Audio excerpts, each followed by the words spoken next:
अहिल्यानगर जिल्ह्यामध्ये वर्षाच्या अखेरीस मोठी घटना। या घटनेत गोळ्या झाडून एकाची हत्या करण्यात आली आहे। ही घटना श्रीरामपूर शहरात घडली आहे।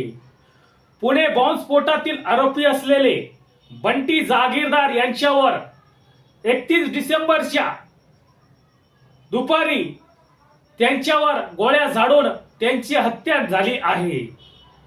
31 डिसेंबर 2025 रोजी बंटी जागीरदार हे एका अंत्यविधीवरून त्यांच्या चुलत भावासह घरी परत असताना ही घटना घडली आहे। सेंट लूक हॉस्पिटल परिसरातील या घटनेमुळे संपूर्ण जिल्ह्यात खळबळ उडून गेली आहे। 31 डिसेंबर 2025 रोजी सेंट लूक हॉस्पिटल परिसरामध्ये 2 दुचाकी स्वार या ठिकाणी आले आणि त्यांनी बंटी जागीरदार यांच्यावर गोळ्या झाडल्या। यात बंटी जागीरदार हे मोठ्या प्रमाणात जखमी झाले होते। त्यानंतर त्यांना साखर कामगार रुग्णालयामध्ये उपचारासाठी दाखल करण्यात आले होते। श्रीरामपूर मधील या घटनेमुळे जिल्ह्यात खळबळ उडून गेली होती। त्यानंतर त्यांची प्रकृती ही चिंताजनक झाल्यामुळे त्यांना अहिल्यानगर येथे हॉस्पिटलमध्ये हलविण्यात आले होते। अहिल्यानगरमध्ये हलविण्यात आल्यानंतर उपचारादरम्यान बंटी जागीरदार यांचा मृत्यू झाला आहे।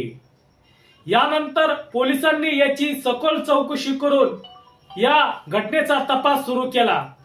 24 तासातच पोलिसांनी या घटनेतील आरोपींना शोधून काढले आहे। श्रीरामपूर मधील ही घटना घडल्यानंतर सीसी फुटेजच्या आधारे 2 तरुण या बंटी जागीरदार यांच्यावर गोळ्या झाडताना दिसले। त्यानंतर पोलिसांनी या घटनेचा तपास सुरू केला। या घटनेतील 2 आरोपींना पोलिसांनी तत्काळ अटक केली आहे। रवी गौतम निकाळजे वय 23, कृष्णा अरुण शिंगारे असे या 2 या आरोपींचे नाव आहे।